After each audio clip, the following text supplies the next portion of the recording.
Hey sis, hey bro, welcome back to another video. It's your good sis, Crystal Nicole. I cannot believe I am saying those words. Y'all don't understand just how long it's taken me to get to the point of this rebrand and to actually become the person virtually or social media wise that I am in real life. Like being able to display that person that I live on a daily basis to you guys is such a breath of fresh air. I've been waiting to say Crystal Nicole on my channel for a very long time.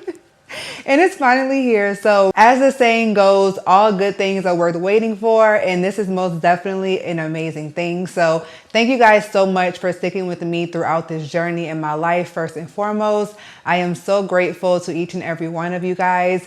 Also, thank you so much for the overwhelming outpour of love that I have and support that I've received over these past few weeks, past week, let me say. It does not go unnoticed, and I am so grateful to have built this community. I'm so grateful to have this community because, as y'all know, we did not always start where we are right now, okay? There was always a starting point and a journey to get me to where I am today. And like I said, everything that has happened in my life happened for a reason and happened the way it should have been. So being here at this point in front of you guys is something that I do not take for granted. And I am so grateful for the opportunity, for the platform, for y'all's support, encouraging words, and just the overall growth and development of my womanhood. I know for sure a lot of you guys have seen that big change and journey over these past 2 years if you started watching me from a few years ago. So yeah, I just want to say I'm just so grateful for every one of you guys. And this new journey is going to be amazing. So if you are new to your girl's channel, make sure to go ahead and subscribe. We would love to have you over here. In today's video, we're going to be talking about how I rediscovered myself after my separation. And along those lines, how I found happiness within myself, or how I'm finding happiness within myself, and also my journey of self-worth. So that's literally a mouthful, but it is such an important topic and it's something that I want to discuss and share with you guys on my channel as we're speaking about the reinventing of yourself and also overcoming a hard trial in your life. And let me also just say that this series that I am doing is a very much so conversational series. And I want each and every one of you to feel like y'all are talking to y'all big sis, y'all little sis. Like that's how I want this conversation to flow, because I want y'all to know that I'm not talking at anyone. I'm talking with you guys because I have made so many mistakes in my life, and I'm just here to be an example or just be a help to someone who is going through the same thing, to prevent someone from going through the same thing, or to help someone out of something that they are currently experiencing. So let's go ahead and hop right on into today's topic of how I rediscovered myself and how I'm currently doing that. So honestly, first and foremost, I'm going to say once I realized my past situation was not going to work, the number one thing I had to do looking back was forgive myself. I had to forgive myself because I'm the kind of person where, I'm not sure if you can relate, but I was really the child that did everything perfect growing up. Like I made the right decisions. I did not really get in trouble. I did not do any of the bad things. I tried to be on like this path of just the straight and narrow, doing everything the right way, which I do feel like it did benefit me in my life. I'm not going to say it didn't, but by me making a decision that is so outlandish for someone like me to do, considering my path in the past, it is a decision that did make me like kind of not so much resent myself, but be upset with myself because I just couldn't believe that I allowed myself to get to that point, considering how I had never been someone to really make the wrong decision. Like growing up, even my brother tells me, well, you're the only child that did everything right, you know? And I'm like, man, I'm going to be disappointing so many people. I'm not going to be able to have that streak or that record anymore if I decide to make this decision. But what I had to realize was doing something the right way does not always look like one thing or one path. It looks very differently for a lot of people. And for me, I had to realize that even though I'm making this decision that may not be agreeable to most, it is a decision that's most agreeable for my current life and for me to become a better woman in the future. And that alone was something that carried me over that threshold to actually make the decision that I had to make. And that is literally what allowed me to forgive myself. Like, and honestly, I'm not even going to say that forgiving myself was such an easy thing to do, because it was not. But I knew that it's something that I had to do in order for me to grow. Going hand in hand with that, it's also going to therapy and just allowing yourself to feel those emotions. That's the next step. That's literally the next point that I want to get into, is allowing yourself to feel the emotions.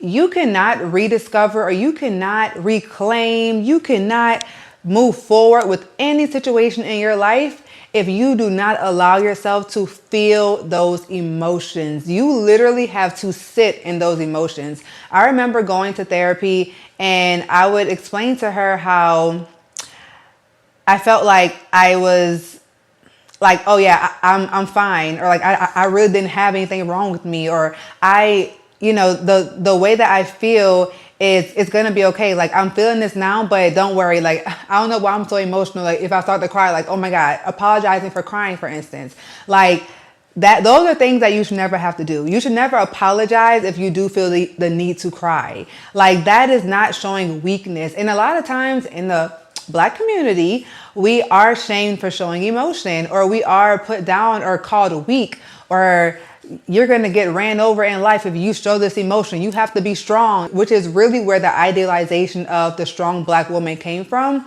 Is you can't show your weakness. You can't show that you're vulnerable. Your vulnerability is going to be something that's going to be that's going to allow other people to step over you. So with all those narrations in our head, that then led me to feeling like I can't sit in my emotions. I can't feel my emotions. And that is so false. So that's literally a big thing that I had to do in therapy, outside of therapy. Whenever I would take time and reflect, or just even like a random part of the day, if I got emotional, I had to, at that moment, all right, let's get this out.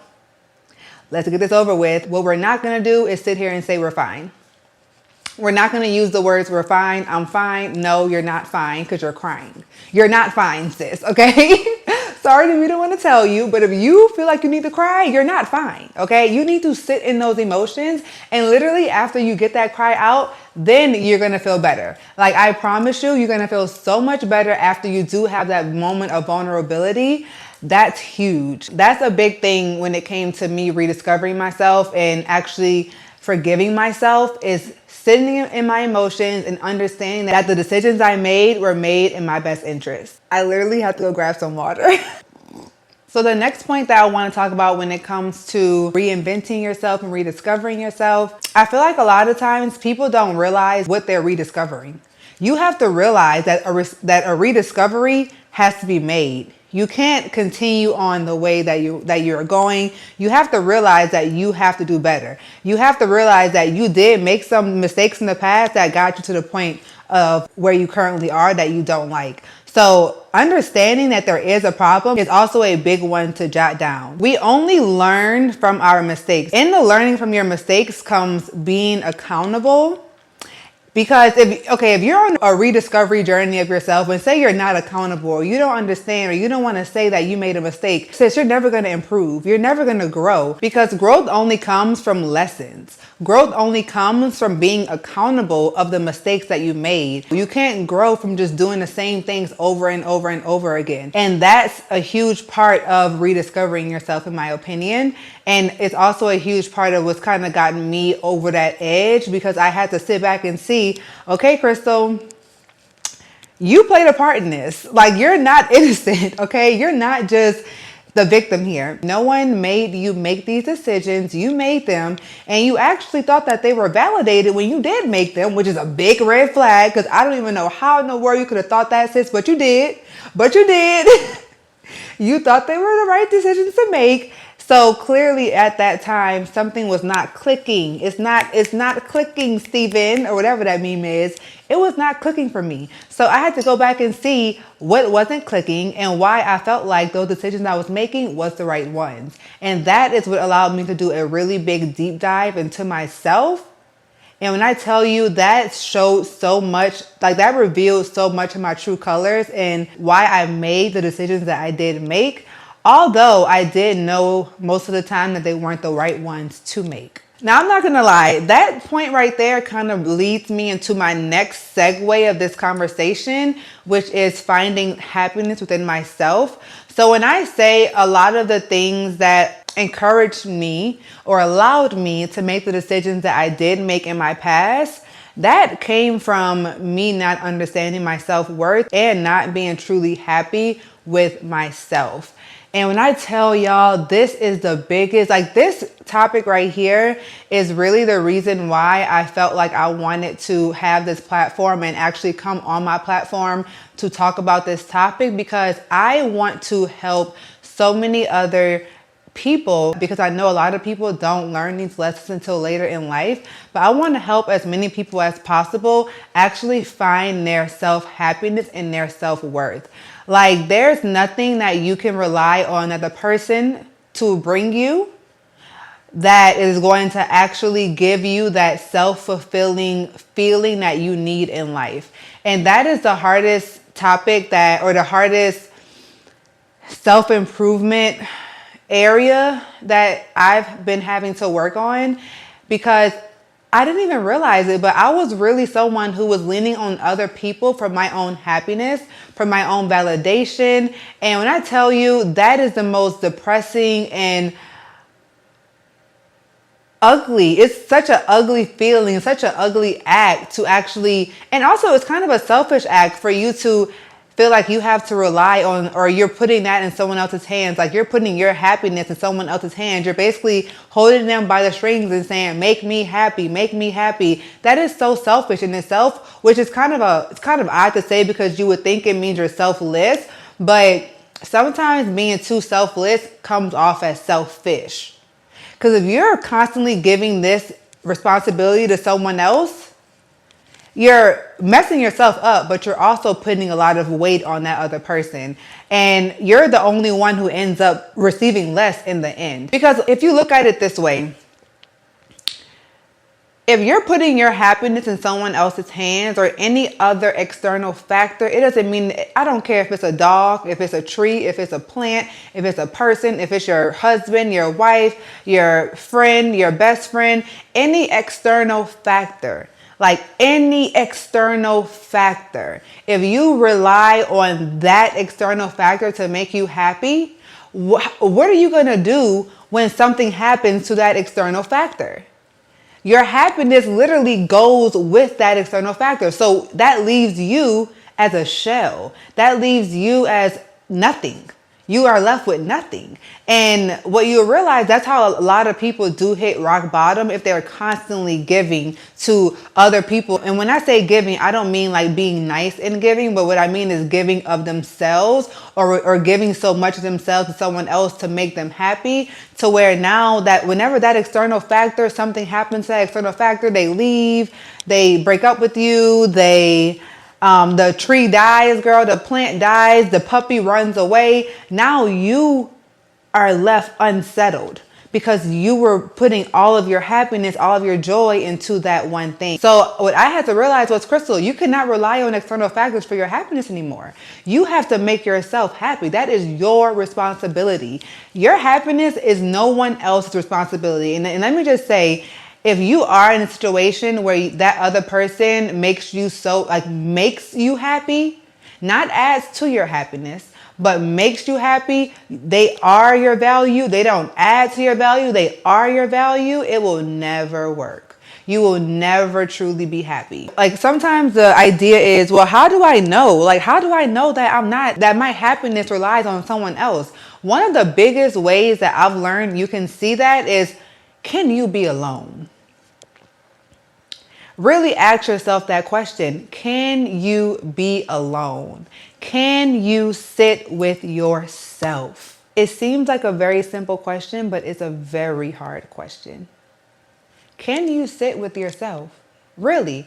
If you don't have any other situation going on, if you're not going out to party, or you're not going out to dinner, like if you don't have anything else going on, are you still happy?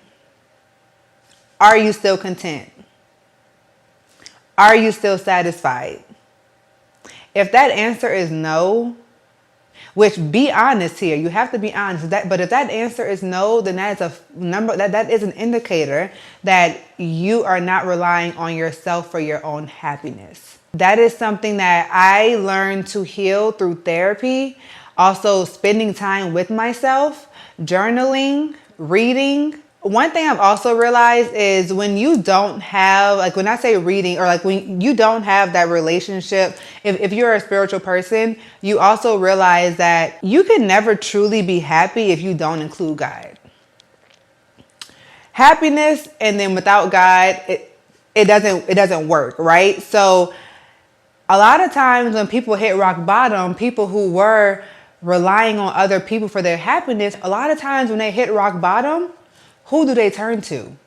They immediately turn to God. I'm not going to say immediately, but they have to come to the point where they're like, you know what? I need God in my life. This could be from people who literally have never even spoke about God before, have never even considered that higher power before, but they realize that they need something more fulfilling, or like they need something more in their life, and God is the one who gives you that fulfillment. It's also so crazy to me because it's like once we hit a certain age of being grown, once we hit that certain age, it's like, man, we can't do this by ourselves. We cannot do life by ourselves. We will fail every time. So it's like you have to understand, you have to have God to serve. You have to rely on that higher power, because without it, you will fall every time, because you can't. The only thing that is consistent as an external source, the only thing that's consistent is God's love. Nothing else is consistent than Jehovah's love. That's the only external source that you can rely on for your happiness and your validation, because it's a consistent source. Everything else will eventually disappoint. So that's what I learned as a really big point of my self-happiness journey. And when I say like when it comes to relationships, that's one thing that I know. I will never allow my happiness to be attached to another person, ever. I only want someone who can add to my life. I only want someone who can add to my happiness, add to my value. I want to value myself, and I do value myself so much and so highly, to where if someone is stepping my way, I want it to be an addition. Like, you have to add to my life. And that is just the only way that it's going to be fulfilling. And that's the only thing that's actually worth it, because everything else is going to pull and take from you. They're going to take. But instead, I want my cup to be filled over. I want my cup to be running over, okay? And overflow. So I'm going to say this, doing the work, sis, it's not going to be easy. Okay, I'm not going to sit here and say the work is easy, because the work is hard. The work is a lot of lonely nights. The work is a lot of reading, a lot of journaling, and it's a continuous work, okay? But it is worthwhile. But I'm so grateful for our generation and like the times that we're currently living in, because if you think about it, guys, we are kind of the first generation that's actually seeing life for what it is, and is actually trying to turn over a new leaf, or stopping the cycle, so to speak. Like, we are that generation, because our parents, they all were in that same generational cycle, and we are the ones that are actually discovering what self-happiness, self-worth, self-love, therapy. And hey, no one else had YouTube either. So in that same line is identifying your self-worth. And that kind of goes hand in hand with the validation point. Self-worth, when I tell you, self-worth is literally what's standing in between the woman that you were and the woman that you want to become. The woman that you were and the woman that you will be. That silver lining in the middle is self-worth. What are you going to tolerate? What are you going to accept? Do you know what you deserve? How do you deserve to be treated? What are you looking for in the person that's going to be treating you this way? That all comes into self-worth. Where does your validation lie? And like, this is such a huge topic that I know me personally, I wasn't taught these things growing up. And this is also why it's so hard for our generation, because we are the ones who are learning this information, and we're the ones who have to, we're trying to teach the next generation these topics so that they don't actually end up where we are, or they don't learn it later on in life like we learn it, like your self-worth is so important. And I just wish that I could go back and tell younger Crystal, like, you are worthy.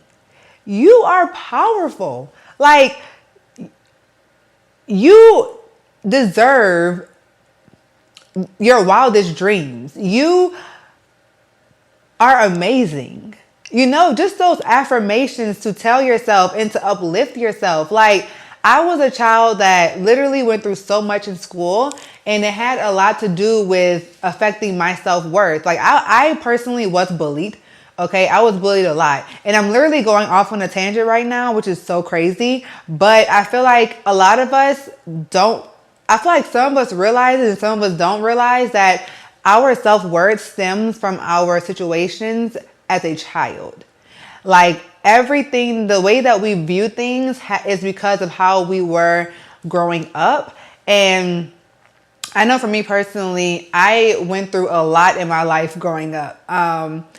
And a lot of it did shape the way that I felt about myself and my insecurities. Those are all intertwined. So looking back at it, I just wish I can go back and just tell, like, I wish I had someone telling me the things that I am speaking about, which is also why I want to be on this platform to talk about and bring this series to YouTube, So self-worth is the number one thing that is going to allow you to elevate into the woman that you want to become. We all make decisions and mistakes when we are younger, but actually learning from those mistakes and wanting to better yourself is something that you should never allow anyone to tell you that is not the right choice to make, or you're going to be disappointing X, Y, and Z. Do not listen to that, because let me tell you, the people who are telling you that you're making the wrong decisions, or they're advising you to not do what's in your best interest because of judgment or fear or etc., those are the same people that wish they could go back into their life and make those decisions. But since they can't, a lot of times it's like a crab in a barrel type of concept. And I know for a fact that a lot of us have experienced situations where people tell us to do something that they know is not the right thing for us to do because they don't want us to elevate above them. And let me just say, sis, I want you to elevate. I know I probably talked your ear off by now. But one of the other things that I do want to mention as far as an action is making a routine for yourself that actually is filled with growth actions. Okay, so for instance, on Mondays, I have therapy. But every day when I wake up, I read my Bible and then I journal. So you do like a 5-minute journal, or you do a journal that asks you different prompts. Something that actually allows you to get your brain flowing, something that allows you to talk about what kind of obstacles you're going to overcome during the day, or you're going to, X, Y, Z. Then I'm going to do something that allows me to become a better version of myself, AKA I'm going to go to the gym. And let me also just say, when we're talking about the gym, okay, the gym not only is an external booster, but it's also an internal booster. When you go to the gym, that's also another way of rediscovering yourself and identifying your self-worth. Self-worth is more than just on the outside. Self-worth is all about the inside. You have to actually work on becoming the person you want to be internally. How does she look? How does she feel? How does she smell? What is her mind like? What is her mentality like? What is her day-to-day routine like? Literally map out the kind of person that you feel like you want to become, your dream person, and make pointers every single day to getting closer and closer to becoming that person. What kind of perfume does this person wear? What type of routine does she have when she wake up? What kind of workouts does she do? What kind of clothes does she wear? These are all things that allow you to become the better version of yourself and to also rediscover / rebrand yourself. And if you aren't someone who is a strength trainer, like heavy lifting, you can start out with Pilates class, a cycling class, a bar class, Or you could just do like light weights in the gym. There's so many routines for you to do online, but actually becoming the version of yourself that you want to be in the mirror visually helps tremendously as well. So back to that routine. After writing down, what kind of workout you're going to do, find a hobby, keep yourself busy, do some extracurricular activities, actually focus on yourself. This is a moment where, of course, love is always put in the forefront of our minds, but when you've just gotten out of a situation, now is the time for you to reflect, for you to sit, and for you to actually see what do you want to change, what are you going to improve, and for you to actually better yourself so that you make better decisions in the future. And let me also just say, if you are not someone getting out of a relationship or a situation, it does not mean this does not apply to you, okay? You don't get out of it that easy. It also applies to you. Now, continuing on in the routine, another tip would be to get you a self-help book.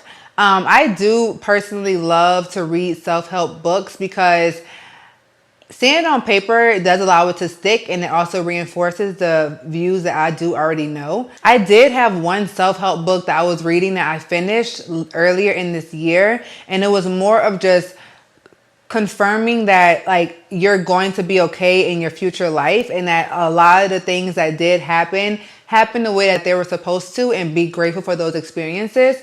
And I cannot remember the name of the book. I'm going to try to put it in the caption, in the description box for you guys, because when I tell you that book, it was amazing. And I literally read it cover to cover.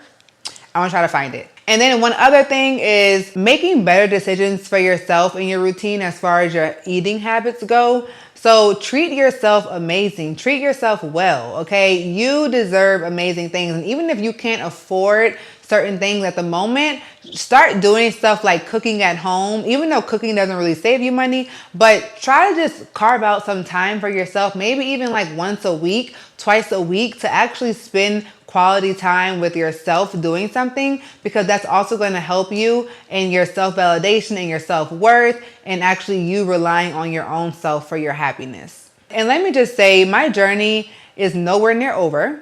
I am still going through things on a daily basis, okay? But I will say that a consistent routine does help. In realizing that the work is hard, but the work is worthwhile, it's something that does help. You can't skip over the work. You can't just forget or think that, I'll just not working on myself, and I'll just have somebody else come down the line, and then he'll be my end all be all, he'll be my happiness. Because trust me, if that person knows their worth, they're not going to end up being with you. It's the hard truth, okay? And even if they don't know their worth, they're going to end up bringing you down, because now neither one of y'all know y'all worth. Neither one of y'all know y'all's happiness. But I do really hope, guys, that these conversations and this series is something that's going to allow you guys to improve and also relate to me and my journey, and just know that you are not alone in whatever you are going through. Don't ever think that your situation is just unique, because I promise you it's not. And I know a lot of times hearing other people's stories or how they overcame things helped me in my journey. So I just want to be that same type of help to other people. And it's my hope that that's exactly what I'm doing right now. So once again, I just want to thank all of you guys so much for y'all support on my journey. Your good sis is back out in these streets. But don't you worry, we are doing it the right way. Hopefully this time around, we are doing it with growth, with learning, with maturing. Okay, Crystal Nicole is a completely new person, and I feel so much gratitude in this season of my life. And I'm just so grateful for the growth in the woman that I am becoming. She is amazing. She's going to be amazing. She's going to do amazing things. And she's going to have an amazing support group around her as well. And you guys are in that support group. So thank y'all so much for all of y'all's support and y'all's love during this time of my life. One other thing I do want to note is I want this series to be very conversational.